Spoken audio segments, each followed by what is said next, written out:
Alabama's WVUA News at 10. Hello, everyone. I'm Claire Stewart. Thanks for joining us. We have some breaking news this evening. The Alabama's Governor's Anti-Gambling Task Force has taken control of Greenetrack. Late this afternoon, the Alabama Supreme Court cleared the way for the Governor's Anti-Gambling Task Force to raid Greenetrack in Utah. And WVUA's Danny Salter was in Greene County when that happened, and he got some exclusive video and interviews inside Greenetrack. After a day filled with angst and worry for Greenetrack supporters, it finally happened. Alabama State Troopers, the Alabama Department of Public Safety, and other members of the Governor's Special Anti-Gambling Task Force returned to Greenetrack just after 7 o'clock Wednesday evening. In the lobby of Greenetrack, authorities explained to Luther Wynn Jr. and a small crowd of Greenetrack supporters that they needed to leave the premises or risk being arrested.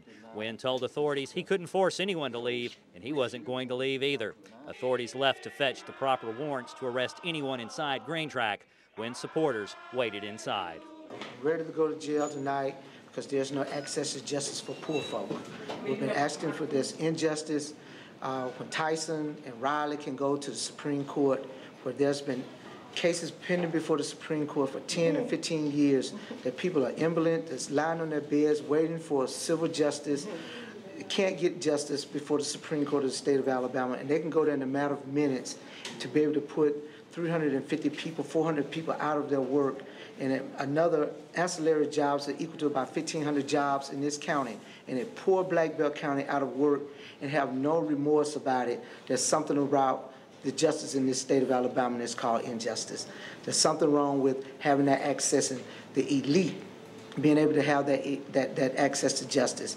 I'm hoping that in the morning some poor person in this county will file a case before the Supreme Court, and we'll see just how fast that they can have the same justice. It's not expedient for everybody. It's just only expedient for those who are in the power in the state of Alabama. So I'm willing to go to jail for poor folk tonight. I'm willing to go to jail for those who are suffering somewhere, who lying on a bed, who's waiting on some kind of decision from the Supreme Court and can't get a Supreme Court decision and their life depend on it. I'm willing to go to jail for people who all over this black belt who are unemployed tonight. I'm willing to go to jail. If that's what it takes, then that's why I'll go. However long I have to sit there, I'm willing to go to jail tonight. Hey, Luther, are you scared to go to jail tonight? I've never been in my life. I remember when they built a new jail in Greene County. Judge Isaac gave me a tour, and it was a horrifying experience.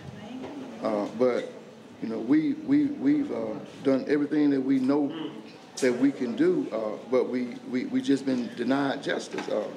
So we don't have anywhere else to turn. So we are going to stand on what we were taught from our very foundation. We're going to stand on our faith, and we're going to believe that God is on. We believe He's on our side, and that He's going to protect us. And that's why we're standing here today. It's too many people that has too much to lose. And so we're willing, the few of us who are standing here, we're willing to go the very last mile of the way. Yes. What do you think of the supporters you got here tonight? I think we got some dedicated people.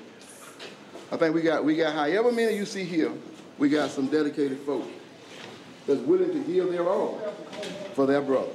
And that's what it's all about. That's what Greenetrack has been about all the time, giving. There are people who will lose their jobs.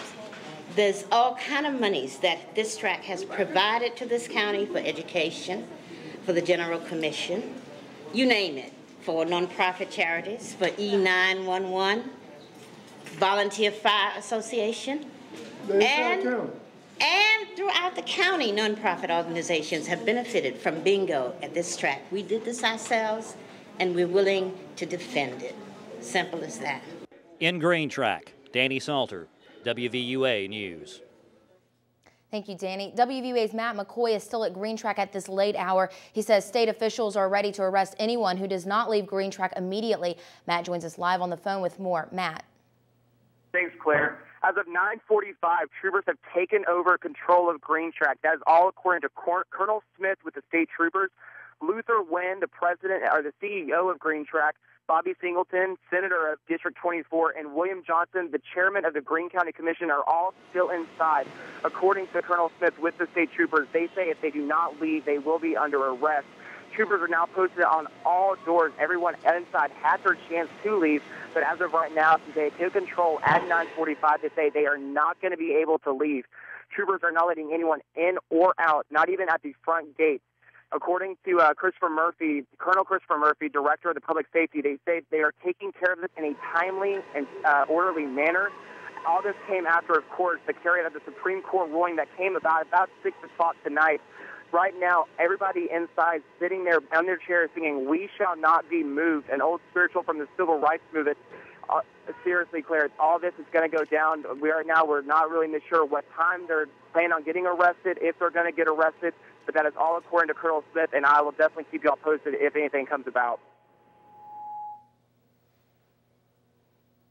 All right, thank you so much, Matt. And of course, stay with WVUA for more coverage on this. And this evening, Governor Bob Riley issued a statement regarding what's happening at Greenetrack. Riley said disregarding Supreme Court orders cannot be and must never be optional. Our judicial system depends on people following the orders of the state's highest court.